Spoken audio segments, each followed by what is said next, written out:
Daybreak. The Daybreak Show.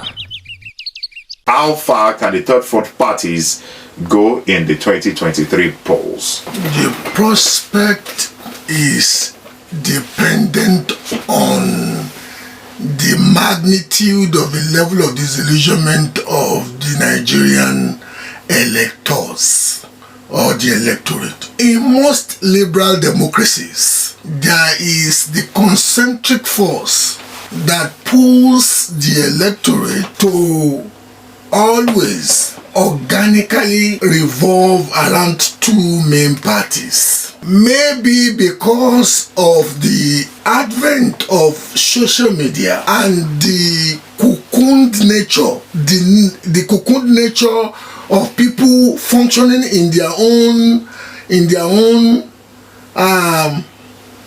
noise chamber. In some of the liberal democracies, where population is not that large, we are having a tendency of a third or fourth force coming in. Germany gives a better example of that, because as we speak now, for years that I had followed the German political system, there had always been the CDU and the SPD.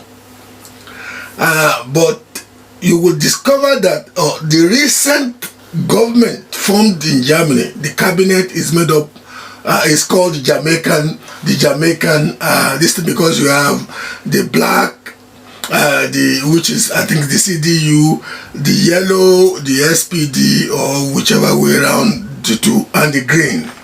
And that is why they call it the Jamaican coalition, because it's almost the color of the...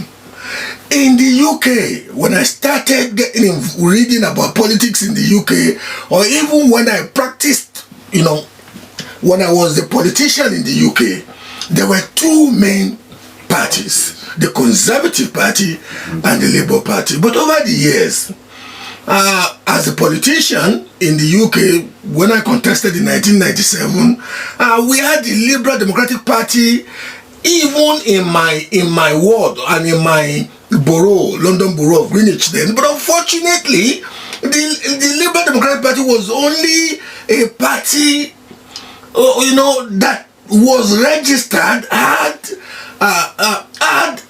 an office, but it was not even a force to reckon with. And that was how it was. But over time too, the UK electorate seemed to be so the Liberal Democratic Party became. Now, to cut a long story short, the level to which the electors are disgruntled instructs the emergence of the third force party or other parties. We must concede the fact that with the way information is now disseminated, and with the tendency of people to want to play around people that they can identify with, there is a more pronounced degree of people getting predisposed to wanting to opt out or being cached by the two main parties. So I'm sitting here now thinking, you know what, at the end of the day, in 2023, the degree to which the Nigerian intelligentsia, who often complain that the two main parties have messed this society up, the degree to which they can talk to their great men, their mates, and let them know, because you know what, poverty has been politically weaponized in Nigeria. And in the atmosphere that we have now, where poverty has been so weaponized, it will even take more than preachments to get people to do the right thing. So let me conclude my answer to that question by saying I would rather borrow late Gbola against dictum, I say don't look. Okay, sir. So that force, as some people are thinking, is considered as a force that can destabilize democracy. How true is this? Whoever says it can destabilize democracy does not understand the meaning of democracy, the functional, organic meaning of democracy. Democracy, you see, let me give you another example that will best illustrate the inherent fallacy of that dictum or statement you said some people make. The same number of votes that has allowed three major parties to emerge to form the government of the Federal Republic of Germany is the same number of votes cast in places like America and United Kingdom, where you still have mainly two parties. And you know the difference. Germany practices what is called representational democracy. Every one of us will go and vote. The percentage of the votes cast for all the parties would instruct the number of the members of parliament that the parties will be allotted. However, in United States of America and United Kingdom, as we practice in Nigeria, they practice what is called the first past the post. The first past the poll system. That system is inherently unfair and unjust, because a number of people, the present UK government has a majority of about 80 something to about 100 members of parliament, and yet the difference in the percentage of vote that gave them the totality of UK votes, that gave them that number of majority in parliament, the difference to the last one where they barely had a majority was less than 10%. So less than 10% of the votes haven't given the ruling party that much number of majority. So whoever claims that the emergence of third force party does not quite represent or does not well define democracy may be speaking to falsehood, and that person does not indeed wish that the proper democracy be entrenched in that polity. I fully disagree. Politics is a game of numbers. Voting is a game of numbers. And this third force, can it be seen in a constructive light? In the sense that, more people are going to be voting than those who are even party members, who are not even registered party members. That was why I said earlier on that the emergence of the third force party will be dependent on the degree and the level of disillusionment of the electorate or the electors. Because the reason why third force parties emerge in most liberal democracies are usually because people are dissatisfied with the offerings of the two main parties. I come to think of it, the reason why ruling parties lose, like I often say, is that in most liberal democracies, this was a dictum I picked in England, in most liberal democracies, opposition parties don't win elections, ruling parties lose them. And the reason why ruling parties lose elections are varied, but the common ones are, one, after having been elected, people don't see you acting out or translating the promises they voted for to realities in their life. Even when you may be trying to do it, circumstance may be more frustrating for the electors. There's a tendency of power too to make you to become arrogant. You may not quite remember, or you may not quite know that the people you used to go and placate and beg to work for you, to make you become what you became, you may not know that you started snubbing them. You may not know that you are now treating people condescendingly. All these factors are varied. But most times, in most liberal democracies, opposition parties don't win elections. Because, let's be very honest with ourselves, many of these labor leaders too, they are chattels for politicians to be bought. Haven't you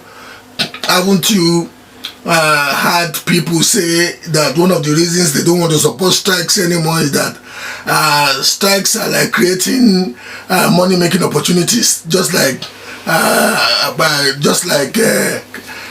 presidential candidates election, this thing, money-making opportunities for delegates. The strikes are like money-making opportunities for labor leaders, because when you people on the street, when you keep saying Luther, continua, Victoria Santa, once they call them into state houses and they put Ghana must go backs beside them, they come out and they say after due consideration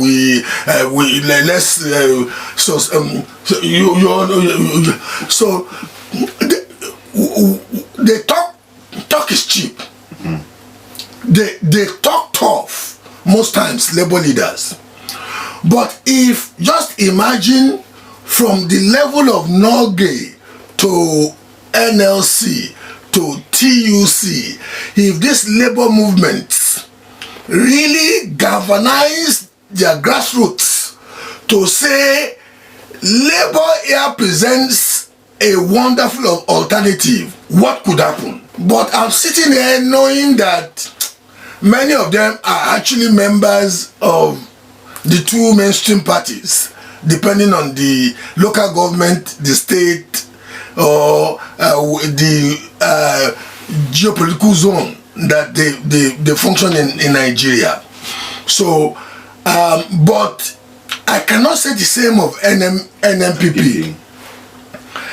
NMPP may create a force that may not be a national thought force, but within the context of Kano, like Aminu Kano's Talakawa movement, or the PRP when we were growing up in the Second Republic, 79 to 83, the third force momentum that the PRP created in Kano and Kaduna.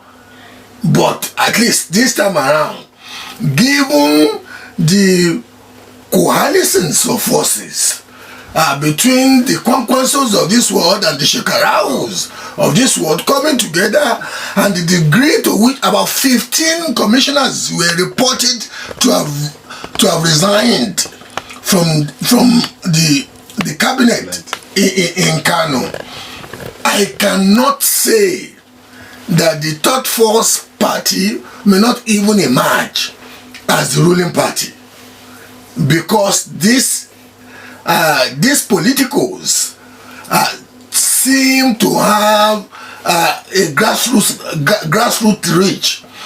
But can NMPP become a national third force party? I'm not a betting man, me like Itete, but you know what? I can put my last bottom naira on the table that it's not going to happen. It's not going to happen. Okay. All right. There were calls during the daybreak show, but I want to ask, is Atiku Abubakar and whoever emerges as the APC candidate really be unbeatable as some observers are making it look like? Because, when people called in during the quick take segment this morning, they were saying, Tinubu is the only person that can stand at par with Atiku Abubakar. What's your take on this? Because of the organic perversion of our democratic system. Let's be very honest with ourselves. These two characters are the politicals within the context of our perverted democratic culture who can play fair and square with each other. Not that they best represent the hopes of the average Nigerian, but the average Nigerian elector. And I'm choosing my words, phrases, and sentences carefully now. The average Nigerian elector is suffering from what I call democratic or political Stockholm syndrome. You know the meaning of Stockholm syndrome? Yeah. When somebody kidnaps you or abducts you, and whilst people are concerned, trying to rescue you, you have bonded emotionally with that person. And even when you want to talk to people who are making good efforts to rescue you, you're saying he's a nice person, very nice person, he's giving me milk and sugar and this thing. An average Nigerian elector, that is the person listening to us who carries a PVC card this morning, you may think you are not, but you know what? Majority of people in your community are ready to settle for that 5,000 naira and show the proof that they voted the person that ordinarily they know will not do any better than what they've always had. That is how poverty has been weaponized against the Nigerian electorate. Am I blaming the person? I am not in the right position to blame the person, because if you're not wearing the shoes, you don't know where they pinch.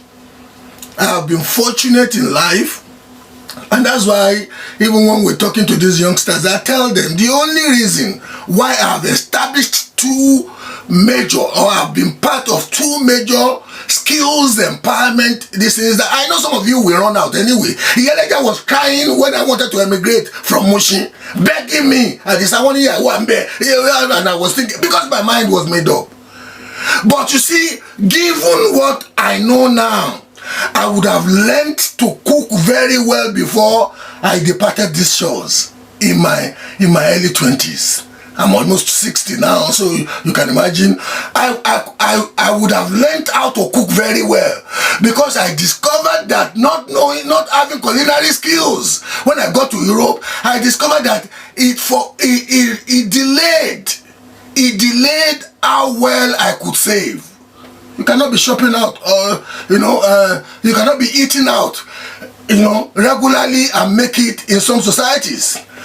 Now, if you could cook, cooking also becomes a skill that you could market, because you could be. I ended up, when I first got to Germany, before I left Germany, thinking I was a functional illiterate in that society, and further, when I got my papers, moved to England.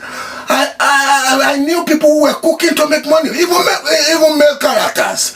Now, leave that, and I say, beyond that, learn some skills, basic plumbing skills, basic bricklaying skills, basic electrical installation skills, basic automotive repairs.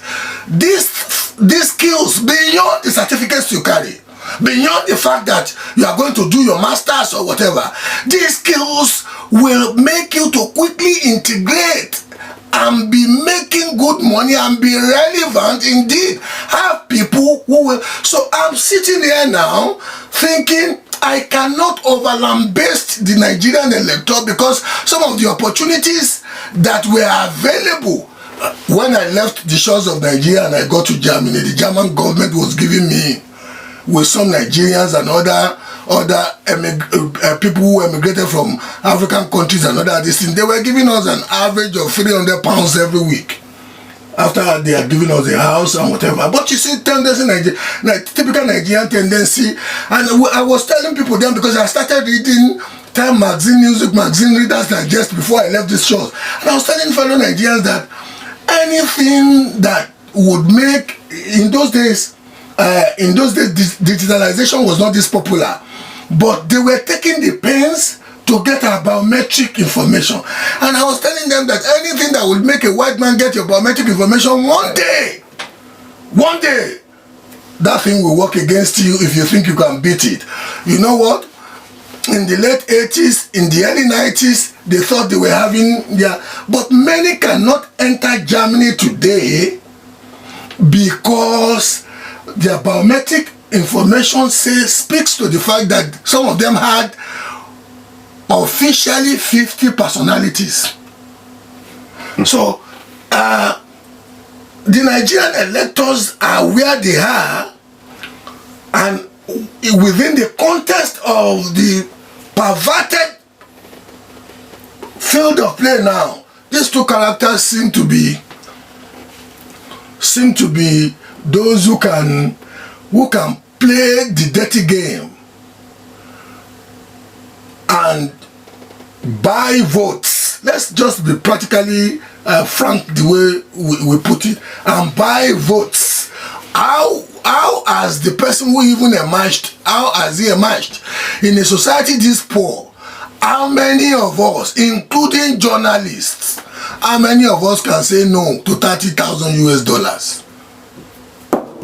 for a vote? Or to write, if you give ordinary $3,000 to an average Nigerian journalist now, you know what grammar he or she will be writing in your, to portray you as the next best thing after the saints, or projects that you didn't do. So I'm sitting there empathizing with the Nigerian elector, but knowing that it is human nature sometimes to, even when the abuser thinks he has gotten you cornered, to fight back and say, this time around, I want to do it the right way. And that's why I will rather stay with the lie I see don't look. Okay, before the PDP primaries on Saturday, we saw some prominent members decamping away, for like Peter Obi and the likes of them decamping away. And as we wait for APC to go for their primaries, do you see any of them, after the election has been decided, do you see any of the APC contestants decamping the strength of a third force party? The fundamental difference is that one is the ruling party, the other one is the opposition party. And in the opposition party, it's just easy to play the flirt, it's easy to in the ruling party. There may be some other factors that may instruct you not moving, but still act like the one former American president was told about some characters in his party endangering the prospects of the party, or working against the party. And he told the people who were updating him on the mischief of those characters, and he said, you know what, it's always good to have the SOBs. I don't want to say the full meaning on radio. It's always good to have the SOBs under our tent pissing out than to have the SOBs outside pissing into the tent. You know what that means. I am one who believes that many characters who may be disgruntled in APC may give a face of pretense to say they are walking along with the party because of what they know the government could use the EFCCs of this world, the ICPCs of this world, and some of the other agencies to frustrate them. They will just give a pretensive face of playing along. And yet, in 2011, I was telling somebody yesterday, I do a daily podcast, and somebody then called me and said, are you sure? I said in 2011, no Ribadu, up until 11 p.m. of the night before thought he was the candidate of ACN, but majority of ACN states delivered for Goodluck Ebele Jonathan as a result of some clandestine negotiations and agreements reached, and it was only Osun that stood for no Ribadu. So there are so many ways to topple the cart if you are frustrated, and you know, people don't necessarily look at how Rochas Okorocha lay prostrate and was praying to and remembered God in the circumstance of the attack on his house. So many people will not want to be in that in that situation. They like to go and prostrate after they have before the altar after they have won elections. But when they get to prostrate in the circumstance of Rochases, they don't like it. So I will not want to believe that the degree to which people flip the coins in PDP could easily be replicated in APC. That's just my analytical sense. Sir, is it not time to open door to a new modern democratic Nigeria instead of this tussle over it should be a Christian that should run the affairs of the country, it's the turn of the Southerners, or it's the turn of the Muslims, and so on? Can't the next president just be a Nigerian, and it shouldn't be determined by religion or ethnicity, or just someone who is just competent? There was an election in Nigeria that a man whose name parades a major boulevard here in Abeokuta, MKO Abiola, emerged as the candidate of the most popular party, because the party by then had already gotten the majority of members of the National Assembly, and against the council of people who called themselves strategists, defied their council and picked a Muslim running mate. And that election, even when it took decades for the official report to be given, that election was won by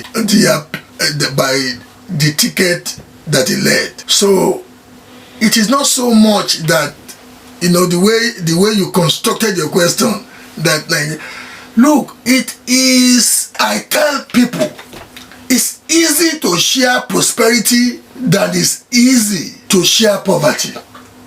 It is the poverty that the political class has placed on us that is making Nigerians to now be predisposed to primordial sentimentalities. If prosperity had been nurtured the way we thought it was being nurtured before, people will not ordinarily be using criteria like religion, tribe, and whatever. But the reality now is that there is so little to share. People have a sense of sharing instead of productivity. And when you don't have a sense of productivity, imagine I have a very close friend, and I often make fun of him. That friend, whenever he speaks of Igbos in politics, you could design visceral loathing. He's a Yoruba man. You could design anger the way he speaks about Igbos in politics. But this is a man that most of the businesses he does with Igbos. So when it comes, and I make fun of him, when it comes to making money, you always vote Igbo. But when it comes to who rules Nigeria, or who rules in a particular state of Nigeria, you don't even,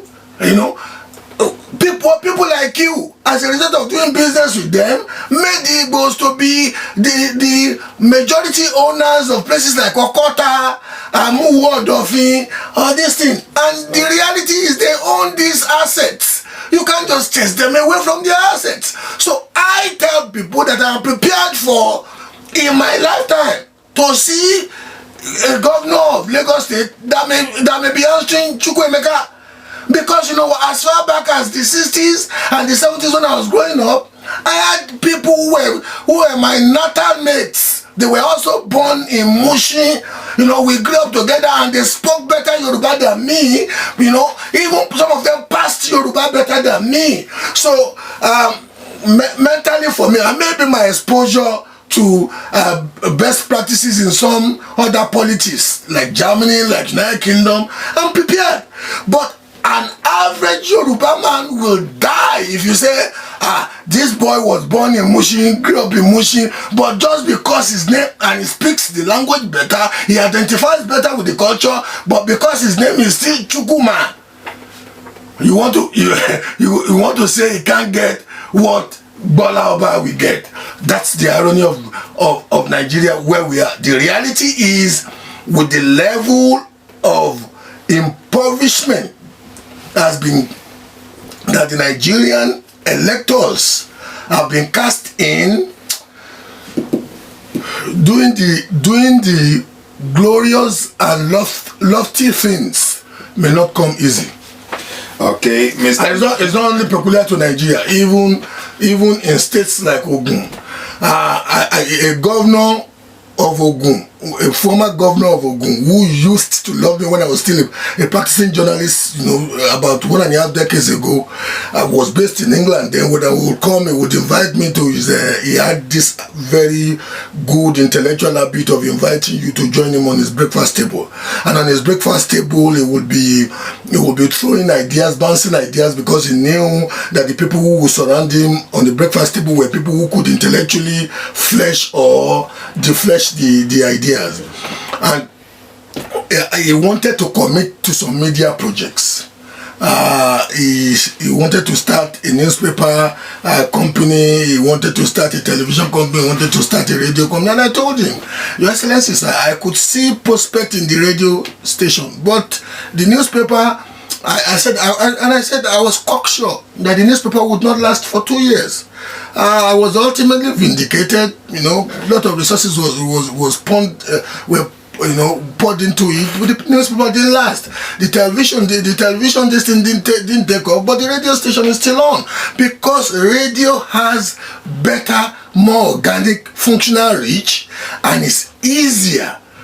Beyond the license, it's easier to manage. Look at where we're functioning from now. This is even luxury in radio broadcasting. In radio broadcasting, you could even be in your convenience in your house and do podcast. I do a daily podcast. Sometimes my habit of doing the daily podcast is just to walk into the convenience of my little office, because I know people will be waiting in my office. They may want to come into the main office. Once I'm in the convenience, I do whatever I want to do, and I throw it out. So he didn't, and I told him the reason why he couldn't replicate, because that governor then wanted to imitate what Bola Ahmed Tinubu was doing in Lagos. And I told him the challenge he was going to face, the pronounced fault lines in Ogun politics. The Yewas always feel hard done by having not produced a democratically elected governor. The Egbas believe they are contending with the Jebus. The Jebus want to claim Remo, and the Remos want to say, you know what, we are distinct. And so I'm sitting there now thinking, what is happening in Nigeria that is not happening in Ogun State? The most infamous circumstance of it was in 1993 at Jos, when one Moshood Kashimawo Abiola, a political outsider, came into the political ball game, and he made sure that banks were opening their vaults midnight, and they were paying people who went to go and vote. And that was how he could defy what Yaradua was using money to do in the Southwest. Because I once asked Baba Adedibu, I have an interview that if people Google Gbola Oba and Adedibu, they will see the interview. I once asked Baba Adedibu off record that how come that Yaradua, before Abiola came into the picture, just like Bola Ahmed Tinubu wants to, because he also had gotten the wealth that is seemingly, does the TV station give that much wealth? No, but you know what?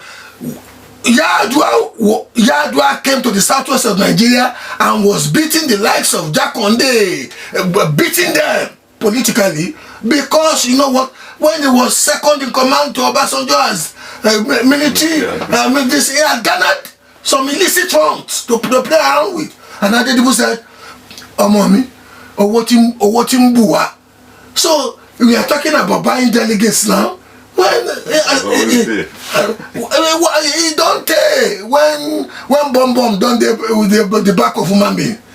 And you understand? But you know what? Abiola felt he was going to give the fight back with the same resources that Yadua was using to pervert the system, and against Yadua's anointed aspirant. But you know what? It has since then become a culture that when you've been chosen as a delegate to go for convention, you must come out with you went to a convention of one of the two major parties in Nigeria. You want to come back and tell people that you are broke? Might be a shepherd now. Because they know you must have taken, you understand?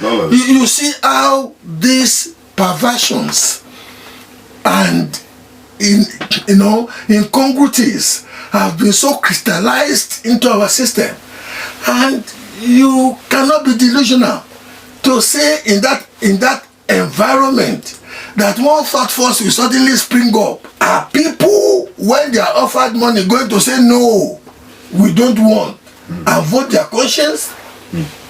So it's for me, and let's be very honest with ourselves.